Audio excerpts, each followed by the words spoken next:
Parameter of law channel पर मैं आपका मित्र रिटायर्ड जज अशोक शर्मा आपका हार्दिक अभिनंदन करता हूं। आज मैं आपराधिक न्याय प्रशासन की मूल भावना को लेकर, जैसा आप जानते हैं कि किसी भी क्रिमिनल केस में स्टेट वर्सेस एक्यूज्ड के विरुद्ध मामला चलता है, चाहे उसने चोरी की हो, लूट की हो, डकैती की हो, रेप किया हो या अन्य कोई अपराध घटित किया हो। तो अपराध होता है, उसमें सबसे पहले विक्टिम के द्वारा एफआईआर की जाती है। प्रथम सूचना रिपोर्ट चाहे सोशल मीडिया से की गई हो, थाने में जाकर की गई हो, किसी भी माध्यम से की गई हो। स्टेट वर्सेस आरोपी होने का कारण क्या है? स्टेट विक्टिम के बिहाफ पर केस लड़ती है, जिसमें एपीपी और गवर्नमेंट प्लीडर सेशंस वगैरह हीनियस ट्रायल में अपीयर होते हैं। ये व्यवस्था फरियादी या गवाह के रूप में उसे बुलाया जाता है। बाकी राज्य सरकार अपराधी को कन्विक्शन कराने के लिए प्रयास करती है। क्रिमिनल जस्टिस सिस्टम की मूल भावना भी यही है कि अपराधों पर नियंत्रण हो, लॉ एंड ऑर्डर बना रहे, और इसी आधार पर क्रिमिनल लॉ पूरे समाज पर प्रभाव डालता है। समाज में डर पैदा बना रहे, अपराधी को भय हो, अपराधी समाज में डर के कारण अपराध न करे। राज्य का कर्तव्य अपराधी द्वारा जो सामाजिक और समाज के विरुद्ध अपराध घटित किए जाते हैं उन पर नियंत्रण करना है। नागरिक सुरक्षित रहें, राज्य एक और शक्ति का संतुलन, न्याय का अर्थ निष्पक्ष न्याय है, फेयर इम्पार्शियल जस्टिस मिले दोनों पक्षों को।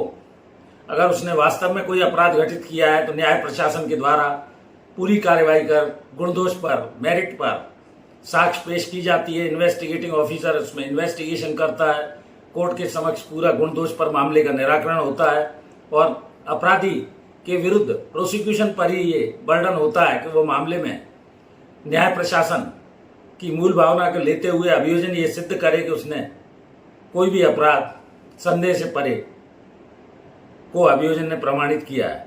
तो जिसके विरुद्ध जो भी अपराध है, भारतीय न्याय के अंदर भारतीय नागरिक सुरक्षा संहिता 482 के अंतर्गत अब अभियुक्त की जमानत की सुनवाई में भी फरियादी को धारा 193 बीएनएस के तहत शिकायतकर्ता को प्रोटेक्शन पिटीशन लगाने की, भरपाई करने का अधिकार है। वो अपनी बात रख सकता है, जमानत का विरोध कर सकता है, प्राइवेट वकील रख सकता है। सेक्शन 339 भारतीय न्याय संहिता अपने खर्चे पर वो वकील को खड़ा कर सकता है।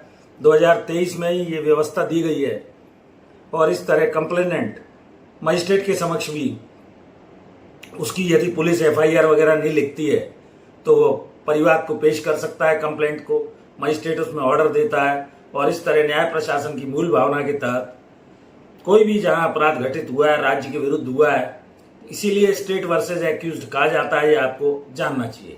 क्रिमिनल जस्टिस सिस्टम का ये मूल भावना है कि अपराधी को भी बंद होने के बाद या पकड़े जाने के बाद अपना वकील रखने का अधिकार है, अपना बचाव करने का अधिकार है, और उसके घर वालों को इसकी सूचना दी जाएगी किन कारणों से वो अरेस्ट किया गया है। तो इस तरह राज्य का जो कर्तव्य है, एक और अपराधी और विक्टिम दोनों को सामान्य न्याय प्रशासन के तहत, उसकी मूल भावना के तहत आपराधिक जो क्रिमिनल जस्टिस सिस्टम है, सारी सुनवाई फेयर इम्पार्शियल ट्रायल हो, स्पीडी ट्रायल हो और प्रोटेक्शन मिले। इसलिए ये राज्य सरकार विक्टिम की ओर से सारे मामलों में एपीपी या जीपी के माध्यम से गुणदोष पर फेयर ट्रायल करती है। वकील को चाहे तो विक्टिम भी अपने मामले में रख सकता है। तो मैंने ये क्रिमिनल केस के बारे में आपको न्याय प्रशासन की मूल भावना का क्या उद्देश्य है इस बारे में बताया। मैं छोटे छोटे वीडियोस के माध्यम से आपके कानूनी ज्ञान को बढ़ाने का प्रयास कर रहा हूं। मैं हृदय से आभारी हूं। लगभग 82,700 से ऊपर मेरे सब्सक्राइबर हो चुके हैं।